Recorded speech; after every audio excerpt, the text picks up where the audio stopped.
A'udzubillahi minasyaitonir rajim. Bismillahirrahmanirrahim.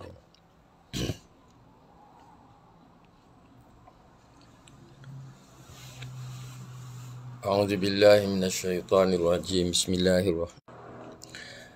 Bismillahirrahmanirrahim. Bismillahirkafi. Bismillahirmu'afi. Bismillahirwafi. Bismillahirabbil samawati wal ard. Bismillahilladzi la yadurru ma'asmihi syai'un fil ardi wala fis samai wa huwas samiul alim. Assalamualaikum warahmatullahi taala wabarakatuh. Sesiapa daripada sahabat-sahabat kita yang masuk, harap dapat bersama di pagi Jumaat yang mulia. Seminggu sekali kita jumpa untuk bicarakan sedikit mengenai remedi-remedi yang jarang kita jumpa, yang tidak termasuk di dalam remedi utama ataupun polikres. Ada juga remedi sesetengahnya, remedi diguna untuk pelbagai guna juga, tetapi bagaimanapun ia bukan remedi utama. Maknanya ada remedi-remedi lain yang lebih baik daripadanya. Cuma kadang-kadang ada masanya kita tak jumpa cari remedi-remedi utama itu yang mana yang paling sesuai. Pada waktu itu mungkin remedi yang kita sebut rare ini berguna. So hari ini hari Jumaat, saya bersiaran seperti semua untuk manfaat sahabat dan peminat homeopati. Di samping itu saya masih promo untuk memberi like, bukan sahaja untuk video yang kita bercakap ini, tetapi juga untuk projek Stories and Feed Reels. Stories and Feed Reels yang kita memang muat naik 2-3 kali satu hari lah. Maknanya yang baru selalu. Sebab 24 jam sahaja masanya, lepas itu dia akan dikeluarkan daripada Stories and Reels. Okay? Dan projek itu memang projek kita buat berbayar untuk promo homeopati, untuk promo buku-buku, untuk memaklumkan masyarakat tentang kewujudan penerbit HBI, publisher.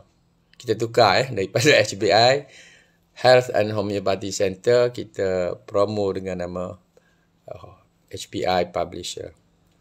Okay, mudah-mudahan HBI Homeopathy Publisher, mudah-mudahan itu memberi impact dari segi kewujudan penghasilan karya ilmu untuk masyarakat yang berbahasa Melayu.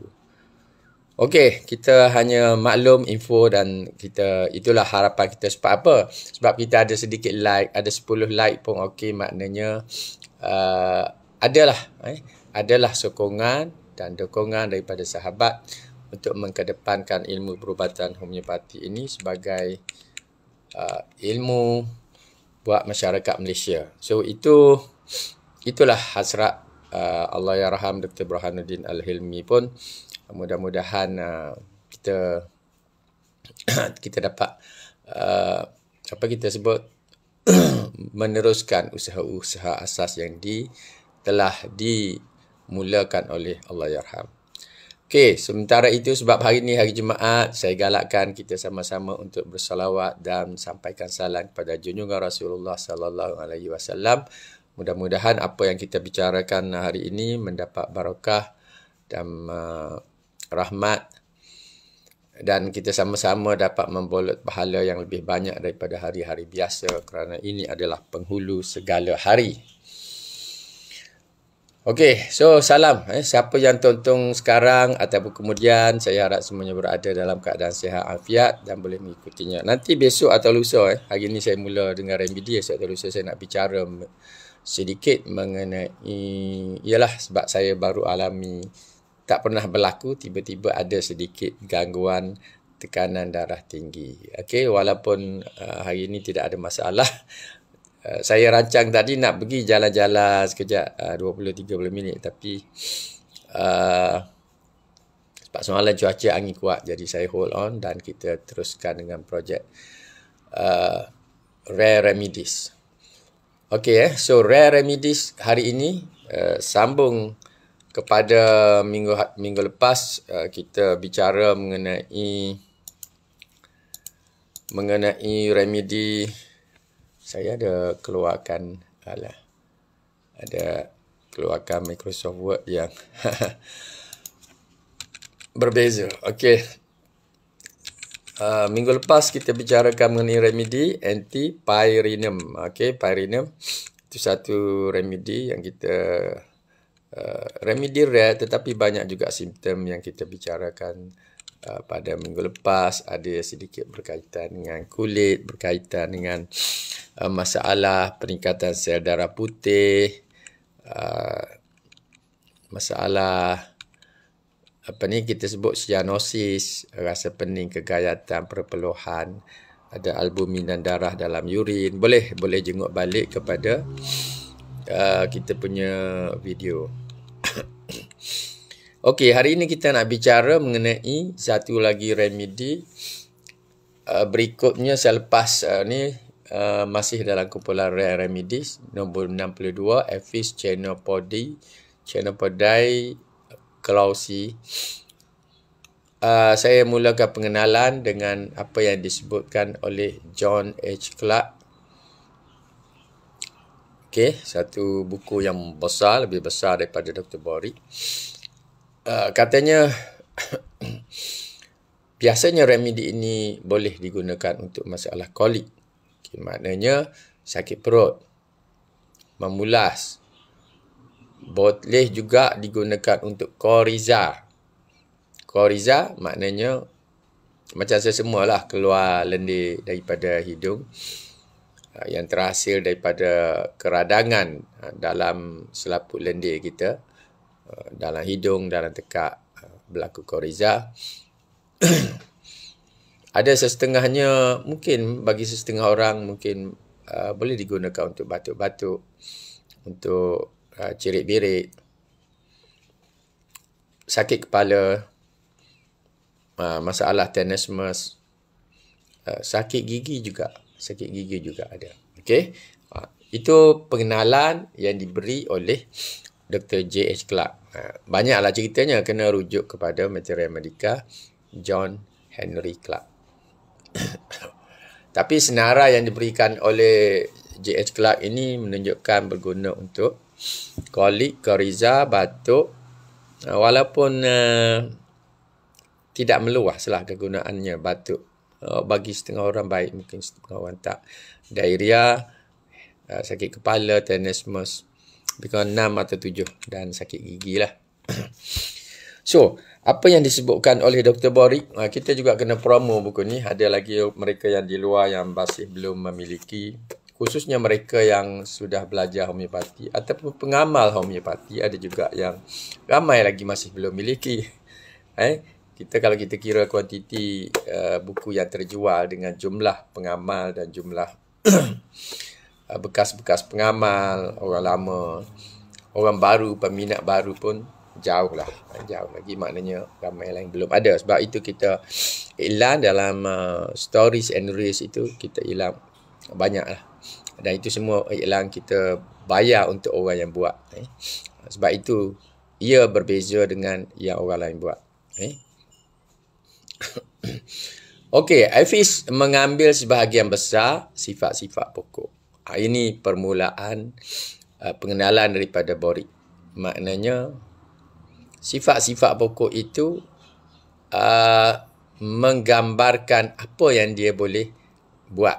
Apa yang remedi ini boleh buat, boleh sembuhkan. So, dia mengambil sebahagian besar properti pokok di mana serangga itu hidup. Okey. Okey, di mana serangga itu hidup. Okey, properti bahan asal remedi. Okey, bahagian simptom partikular. Penerangan asas tidak banyak. Dia terus pergi pada simptom partikular, iaitu bahagian kepala.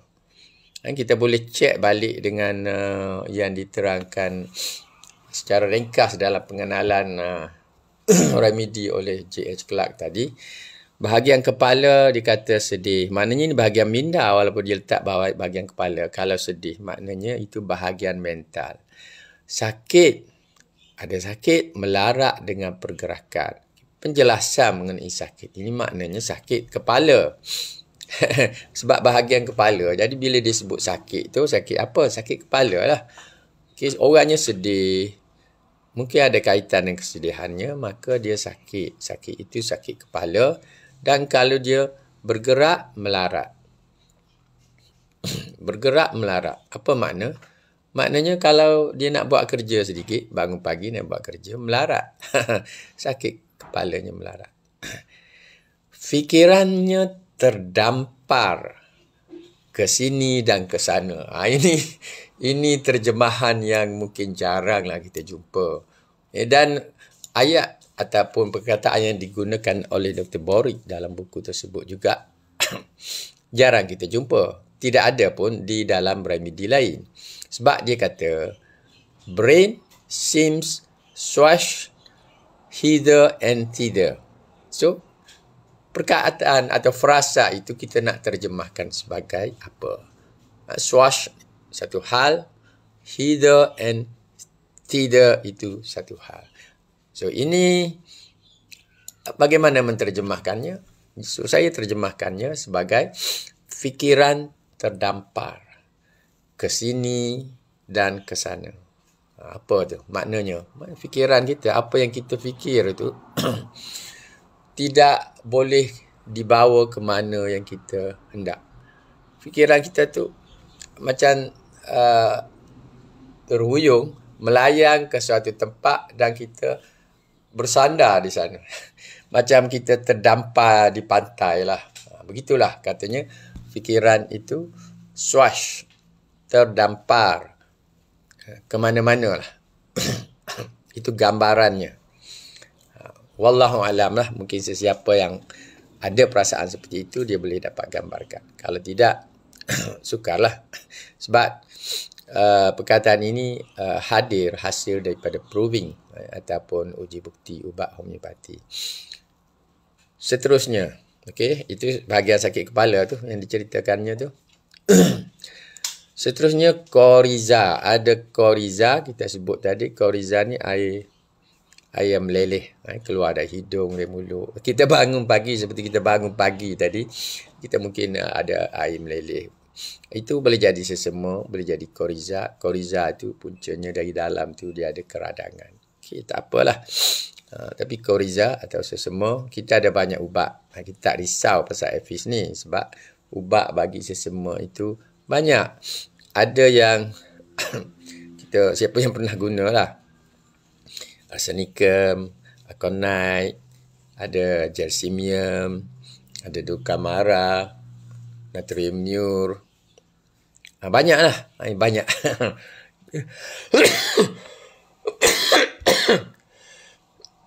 Alhamdulillah. Kenapa tiba-tiba datang macam asap? Seperti asap masuk. Pintu terbuka. Terpaksa buka sebab ada kucing. Kucing tu dia akan meraung.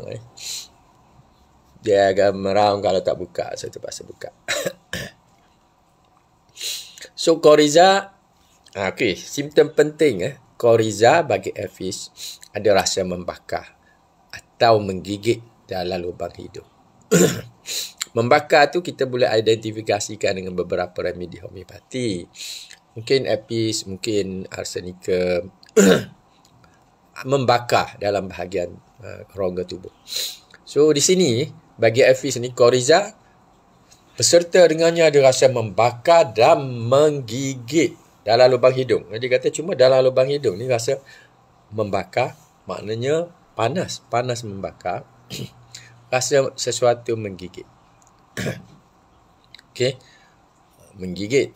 Itu simptom. Itu simptom Efis. Kita boleh beri untuk sebarang koriza. Tapi yang lebih tepat ialah kalau ada rasa membakar dan menggigit dalam lubang hidung. Okey. Tidak disebut tadi oleh Dr. Clark. Tapi dicatat di sini. Saya pun tidak highlight. Tapi penting juga. Kalau kita hendak merawat tinnitus. Okey, ayat berikut disebutkan bunyi bising dalam telinga. Bunyi bising dalam telinga. Kita tahu dalam telinga macam-macam boleh kedengaran bunyi. Orang sampai peringkat umur tertentu menghidap beberapa penyakit tertentu yang boleh membawa ke bahagian telinga, resdung ke, sakit-sakit lain ke, dia bawa ke telinga, akhirnya telinga tu seperti berbunyi. Berbunyi, macam-macam bunyi. Kita cerita siapa yang masuk kelas, kita cerita ada bunyi macam loceng, ada bunyi macam kereta api, macam-macam bunyi. Tapi bagi Apis chenopodai glauci ni, bunyi bising dalam telinga bagaikan meriam.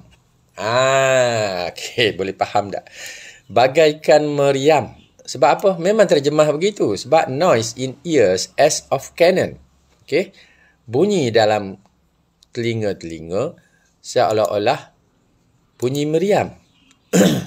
Boleh tak? Kalau kita rasa bunyi sebeli dentuman meriam, sebab saya boleh jumpa lagi remedi lain. Kita boleh cuba Apis. Saya memang tak simpan remedi ni. Remedi ni sangat jarang diguna. So, saya memang tak simpan. Boleh cuba cari daripada rakan-rakan yang buka klinik homeopati. Mungkin dia orang ada simpan lah.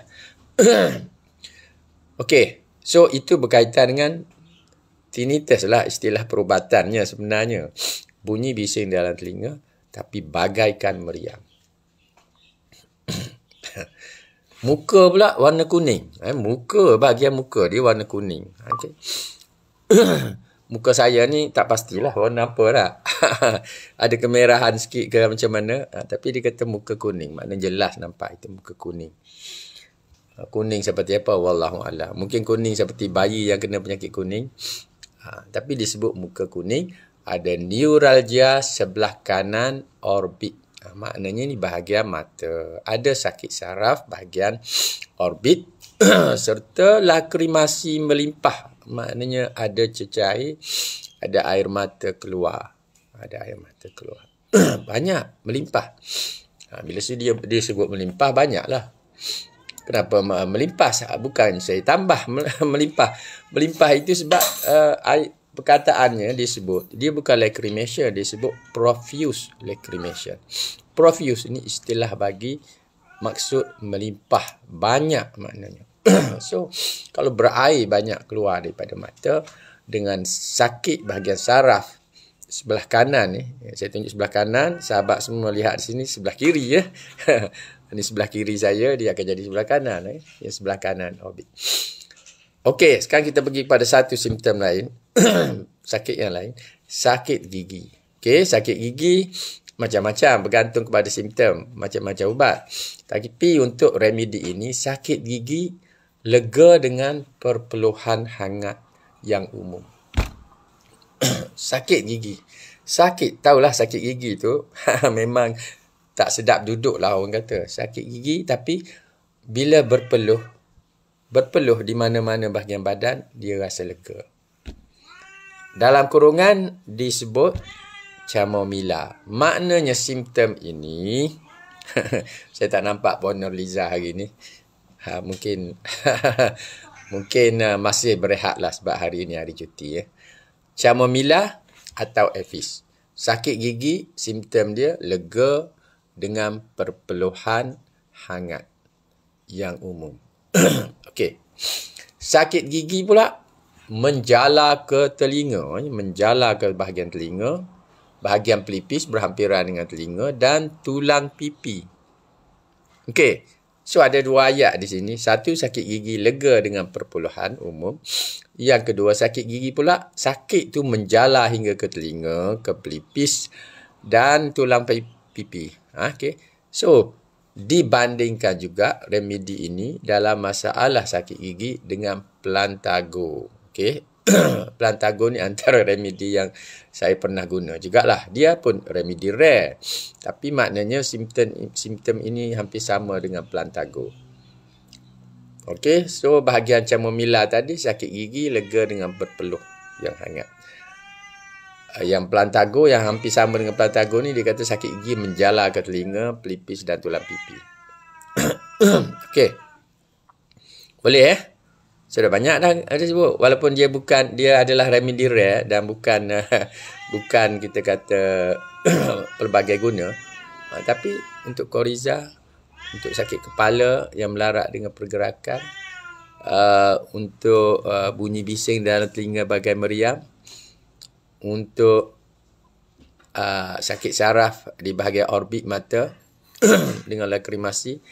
Maknanya dah sampai 5 lah. Dengan sakit gigi, lega dengan berpeluh, sakitnya menjala ke telinga, pelipis dan tulang pipi lah.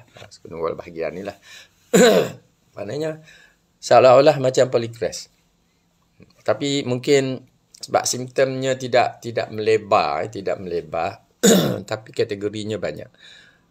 Bahagian gastro, bahagian perut dia tu tiada selera untuk makan daging dan roti. Okey. Kita ada remedi untuk orang yang kekurangan selera. Tapi di sini tiada selera. Tapi bukan untuk semua jenis makanan. Tiada selera untuk makan daging dan roti saja. Jangan tanya sebab apa. Ini simptom remedi. Orang yang yang membuat uji bukti atau proving remedi ini sahaja. Yang tahu dia ada, mungkin dia lepas ambil remedi ni dia rasa orang yang proving lah. Dia rasa tak ada selera lah nak makan daging. Roti pun tak nak, dia nak makan benda lain. Itu simptom tiada selera untuk makan daging dan roti. Vesicle ada di hujung lidah. Di hujung lidah itu maknanya kita biasalah. Siapa yang pernah kena masalah, apa kita kata, kadang-kadang kita sebut mata ikan. Kadang-kadang kita sebut lecur. Di hujung lidah, vesicle. Disebut vesicle ni. Maknanya tumbuh kutil yang isi berair. Itu vesicle. Di hujung lidah, banyak mucus. Banyak lendir keluar. Lendir tu cecair lah. Cecair dalam mulut. Ada kolik. Sebab dia bicara bahagian gastro, dia sebut kolik. Kolik. Dengan kuat berkeroncong. Berbunyi. Berkeroncong ni maknanya berbunyi dalam perut, dalam gastro dia. Dan gesaan untuk berak tak berhasil. Okey. Apa maknanya? Maknanya rasa sangat nak berak tapi masuk ke tandas tak jadi. Duduk 5 minit tak jadi. Duduk kadang-kadang kita masuk saja lepas tu tak jadilah terus keluar balik. Itu gesaan untuk berak tak berhasil.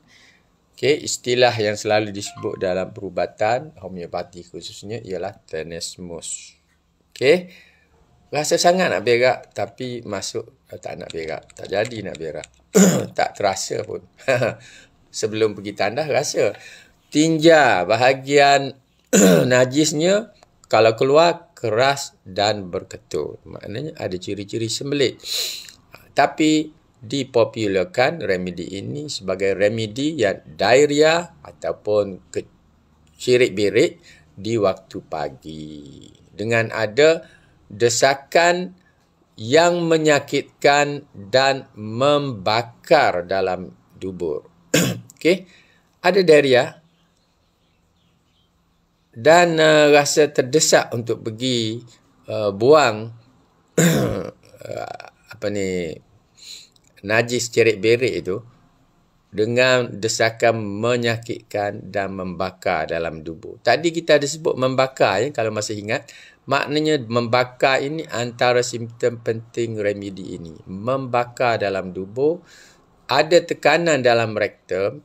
Dalam rektum, dalam bahagian punggung kita tu, hujung tu, kat dubur tu,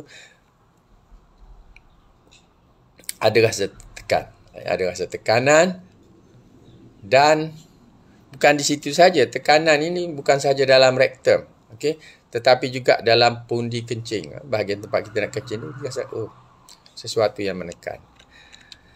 Bahagian air kencing, urin, rasa gairah dalam gland. Disebut gland ni merujuk kepada gland zakar lah biasanya. Rasa gairah gitu. Rasa gairah. Fahamlah gairah ini syahwat. Kemudian disebut membakar dalam uretra. Maknanya dalam saluran kencing itu ada rasa panas yang membakar. Perempuan atau lelaki, dia rasa panas dalam saluran itu Itu adalah salah satu simptom yang ada dalam remedi ini. Ya sahabat, ada benda yang tertinggal atas lidah saya tadi sebab saya minum di rumah, makan roti di rumah. Sebenarnya makan di rumah ni bagus, dia sihat. Kita boleh pilih makanan yang tak nak berminyak, makanan yang sihat. Kita boleh ambil susu. Saya pagi tadi minum, baru sekejap dalam setengah jam tadi minum susu dengan roti. Roti pula roti whole meal. Whole meal ni cukup baik. Alhamdulillah lah. Tadi saya buat posting Kalau siapa yang buka Friends of HBI itu, saya buat posting ni blood pressure saya pada hari ini. Memang normal lah. Normal, tapi sebab semalam sesemua ada juga rasa tertekan dalam kepala ni. Itu sesemua biasalah, dia boleh bawa macam-macam simptom. Okey, so bahagian urin ni gairah dalam gland, membakar dalam saluran kencing. Kencing pula kerap, banyak dan berbuih. Berbuih ni selalu orang cerita, customer apa klien ke, dia selalu cerita pasal apa kencing saya berbuih. Ada ramai orang nak relate, berbuih ni macam-macam dia kata. Kencing manis lah, kencing kencing simptom kencing kotor lah, macam-macam lah. Ada masalah buah pinggang lah. Tapi homeopati dia tak check ini simptom untuk penyakit apa, bukan masalah. Kita sebut dia adalah simptom untuk kita dapatkan remedi tertentu. So penting di sini kencing kerap, banyak kuantitinya, dan simptomnya berbuih. Okey, kencing berbuih itu tandanya masalah buah pinggang ke? Wallahu alam. Tak boleh nak jawab. Sebab homeopati ni begitulah kita bicarakannya. Kita bicarakannya sebagai simptom, sebagai satu simptom daripada ataupun ciri-ciri kepada kencing. Tidak semestinya buah pinggang, tidak semestinya. Buah pinggang pun, ada ke buah pinggang yang kencing berbuih? Wallahu alam. Saya pun pernah juga ada masa dia nak berbuih. Jarang-jarang lah ada masa sekali. Jangan kita terus membuat konklusi. Cek dengan doktor lah, kena pergi cek ke klinik. Doktor cek ada apa tak simptom. Ada penyakit kencing manis tak, ataupun ada penyakit berhubungan dengan buah pinggang lah. Tapi apa-apa masalah kencing pun memanglah dia bersabit dengan saluran kencing, sistem kencing. Dia termasuklah buah pinggang ke, saluran ke, penyakit-penyakit lain ya. Memanglah ada berhubungan. Tetapi kita tidak go to the conclusion lah dalam homeopati. Yang pentingnya, kalau kita tak pernah kencing berbuih, tiba-tiba sekali ni berbuih. Maknanya dalam homeopati kita cuba cari remedi, umpamanya remedi Hafiz ini boleh membantu untuk kencing berbuih. Kita ambil lah. Tak kira lah dia penyakit apa. Sebab dalam kebanyakan hal, simptom dia keluar dulu. Simptom berbuih, kalau kita bagi ubat, kena dengan orangnya, dia sembuh. Tak tahu penyakit apa, tapi dia berjaya menyembuhkan satu simptom di mana kencingnya berbuih, sekarang sudah tak berbuih lagi. Hospital mungkin cek, mungkin dia simptom kencing manis, mungkin tak. Sebab apa? Untuk mencapai pada konklusi satu-satu penyakit itu, panjang ceritanya. Panjang ceritanya.